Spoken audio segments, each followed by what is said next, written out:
Hi, welcome to One Word a Day. I'm Sophie, your pilot into the universe of Chinese. We are going to continue our journey on learning just a little bit more of this amazing language every day. Seems like my language function got back finally. Okay, I hope to make it as succinct as possible for you today. 众说纷纭 was what we talked about yesterday about crowd, right? Multiple people there talking, each have their own voices, their own understanding of the situation, and they come out with different theories or stories or perspectives, and then it's not in agreement. It's separated. So different opinions out there, and then it's as disorderly as the cloud. Like it's hard to organize. You can hard to theorize them into one cohesive voice. So that's the kind of state of 众说纷纭.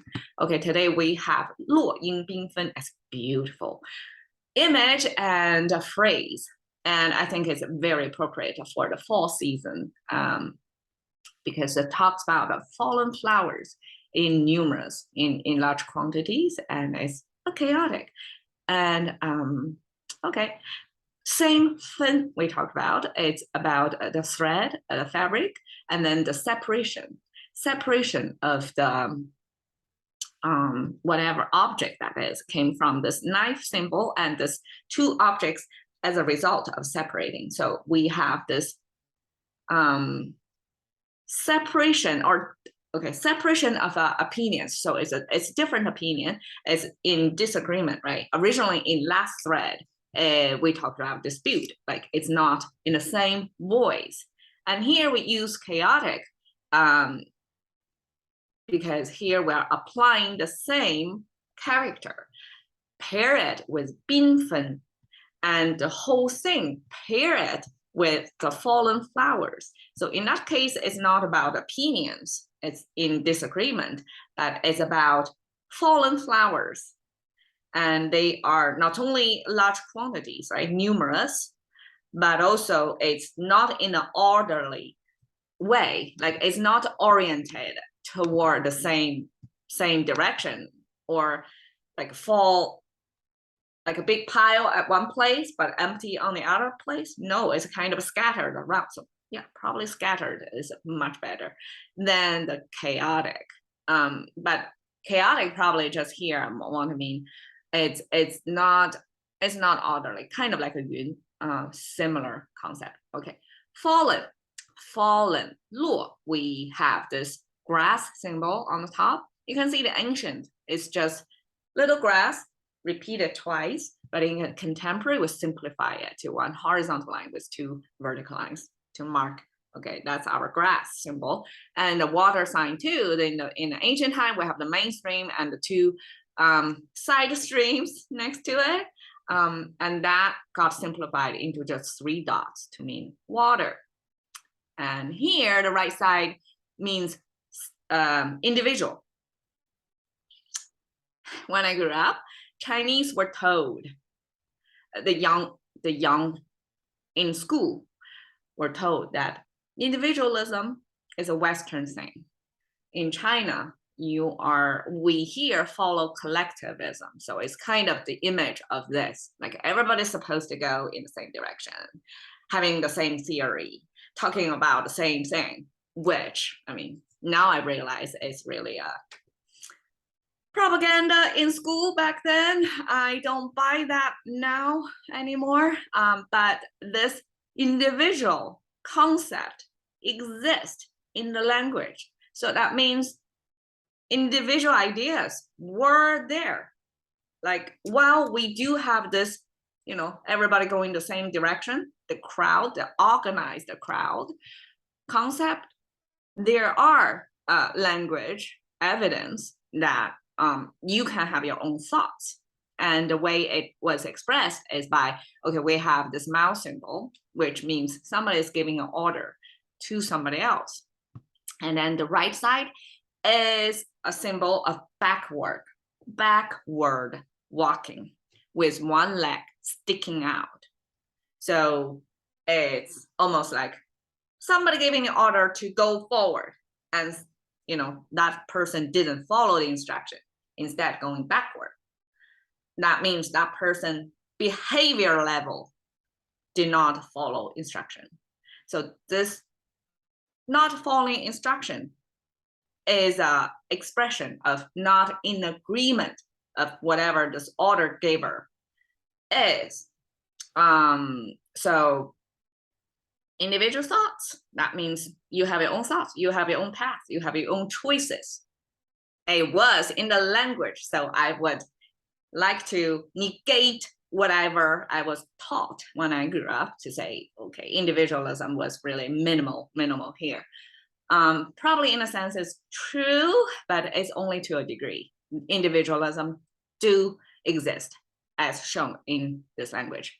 Okay, so how come we have individual water, which, I mean, even if the water sign in ancient language, it means what, a river or stream, at least a flowy body of water. So we have river, individual, plant.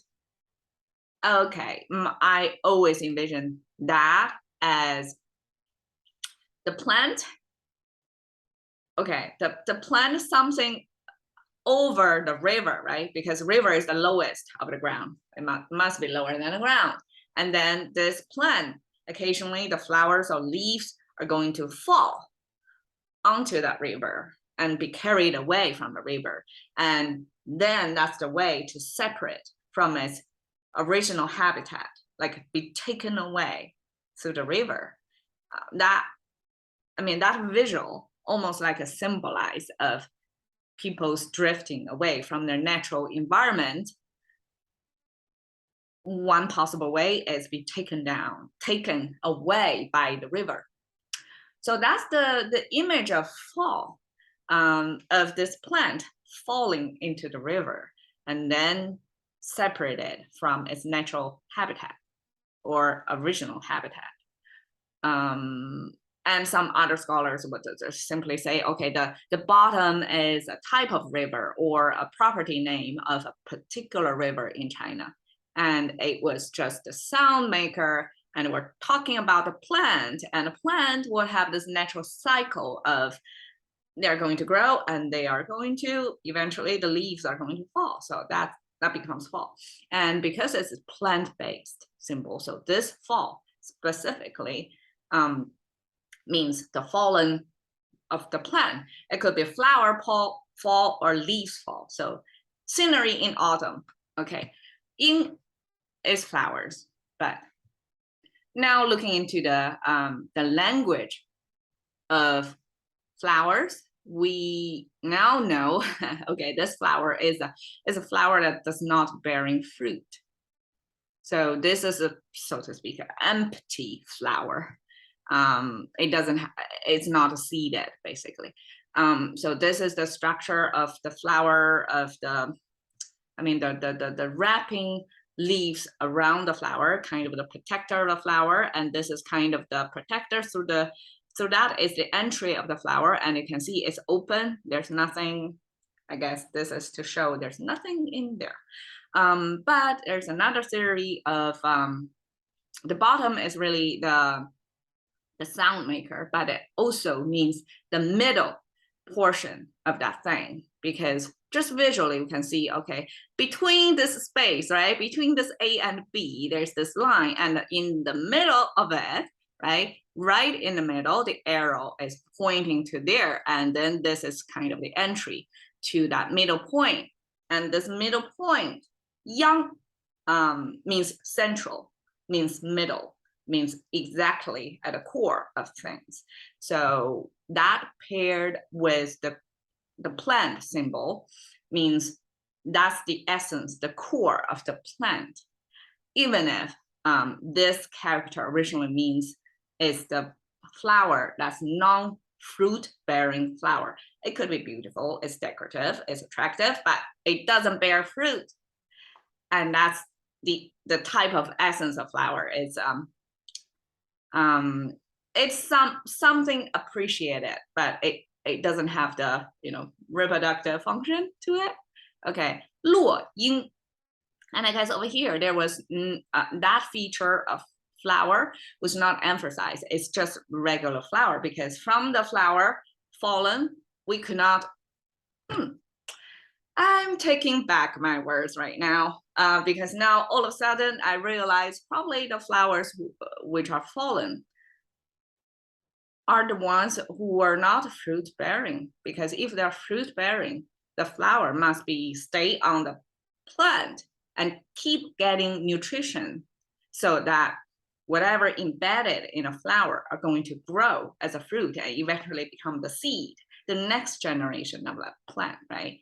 So this flower, if it's fallen, it means it's detached from the main body of the plant. It's dead in a sense. So it could be still could be beautiful at a moment. Its flower is bloom, but when it's fall, it's fall to the end of its career as a flower, right? So fallen flowers must be non-fruit bearing flowers in a sense. So 落英 here, the 英 is an accurate use of the type of flower that is. Okay. Being, phew, we have, okay, I have to piece together. You can see I have to piece together the symbols because I don't have a readily available character that I can get it for you. Here we have the fabric or the textile sign symbol, same as here. Actually, I copied it from here. And then, but the right side is our guest symbol. We can just stop at it's sound maker because it sounds bin. We have 宾客 often combined together to mean it's guest. But I want to go one step further than that.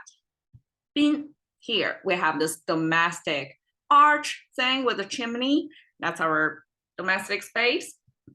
And then we have this not center, but facing directly to the target, like orient yourself right spot on, facing to the right direction. So I guess in English it's a square, squarely facing something, which is come up with this, it's hard to explain. Okay, this is kind of food symbol. And this is stylized, I guess, to show a connection of this character with the bottom character so that they form kind of a unity of one. You can view it as outreaching arm from this one character to the other one. But the character without the elongating of this long string of stroke, the regular spelling of this word is just okay, almost like a cactus looking thing. This vertical line and then horizontal line, and then this vertical line, vertical horizontal line. The whole thing is an abstraction of the foot, the structure of the foot. And if the foot is, I mean, the toe, I guess the foot has a direction as well. We use this as a direction. It's facing directly toward the target. The end goal, it means it's oriented toward the goal, right? And then that means squarely facing someplace. Okay, and then the bottom is our money sign, the ancient character. It's a seashell. Originally, it's a seashell symbol and used as the currency or the treasure or the money. So it is our wealth or money symbol. I mean, people who are a fan of money, try to remember this character. It's an oval shape with two horizontal lines and with two dangling, which is supposed to be the soft body from the seashell. So the shell part is abstracted into this, and the two little things means something is living in there. It's not a human figure, it's the sea animal in a shell. Okay, so money currency and facing right toward this household arch with a chimney. That means somebody is with treasure, with money, stopping at your doorstep or under the roof. So that was the symbol to mean it's a guest, a visitor coming under your roof and squarely facing, I guess, the door of your household, right? This domestic space, your residence, right? Facing, stopping right there with money with it. So I guess that's kind of alluding to the ancient practice of if you visit somebody, you better bring, like if you're going to stay at your friend's place, you're going to bring some money to not only be self-reliant and also show appreciation of the friend. So as a guest, you don't come over as a, I mean, I guess you can, but ancient time, probably the practice back then is that person, that guest, at least bring something valuable along. So that eventually stopping right underneath your roof with treasure, with something valuable. That's our guest symbol. Okay, a worthy way to explain this, that this guest symbol is a sound maker and paired with the fabric. So something precious guest with the fabric combined become numerous. Okay, there's a logic jump there. I couldn't explain why. Except, okay, it's a sound maker. Probably it only carried the sound maker function here. Unless here is sound and meaning maker, but I really want to theorize it one day, but not inspired. I don't know how to explain why it means numerous now. Probably if it's a guest coming over to visit with money or with something valuable, most often, I mean, I just remember in ancient times, like household that are kind of influential people back then in the society, if their household, they are going to have guest rooms, like a lot of guest rooms. So most likely it's going to be multiple guests show up under their roof at one time.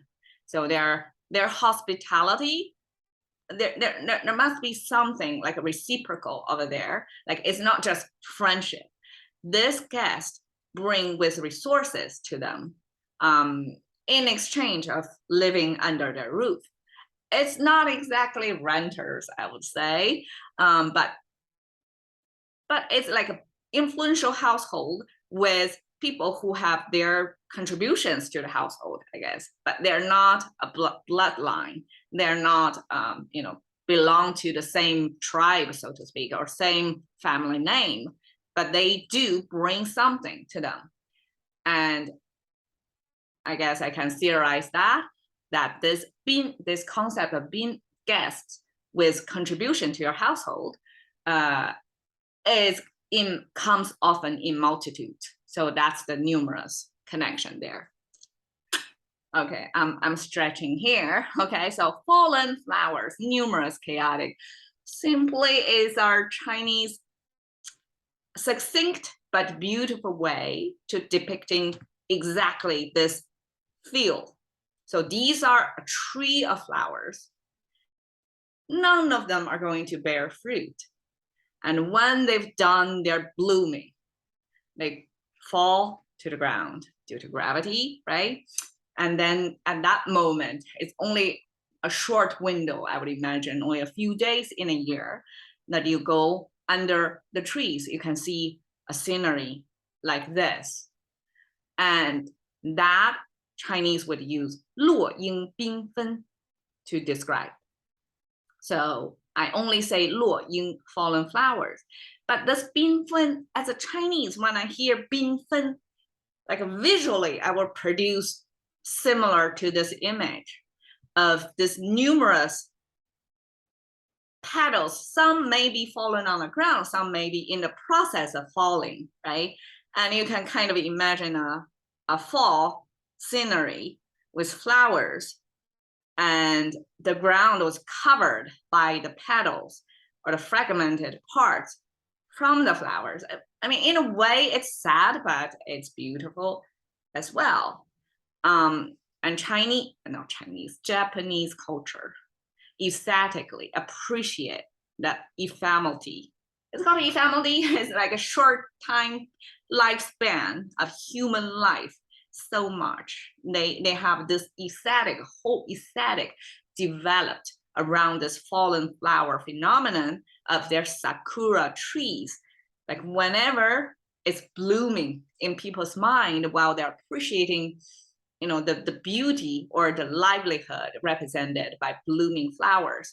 In the back of a mind, they will always be aware the next step is falling, is, so to speak, the death of those flowers. Like once they shine, they are, top of their flower career or their life, the peak, the most beautiful, bright moment of their life. Once they're done, they're going to fall to the ground. That's the end of that beautiful life.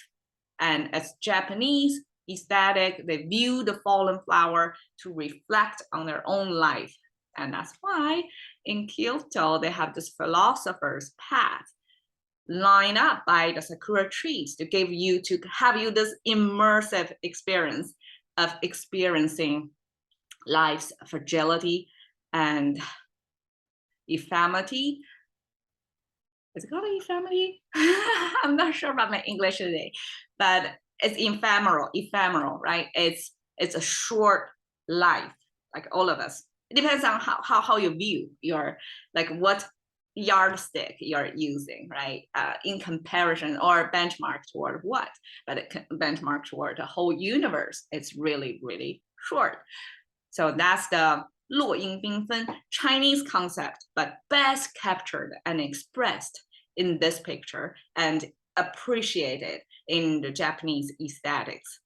And that's how we put more value and weight, probably peace, toward our own life, because we realize how short it is, and then therefore treasure more what we have. All right, cash into the currency of thinking by one word a day with Sophie. See you another day.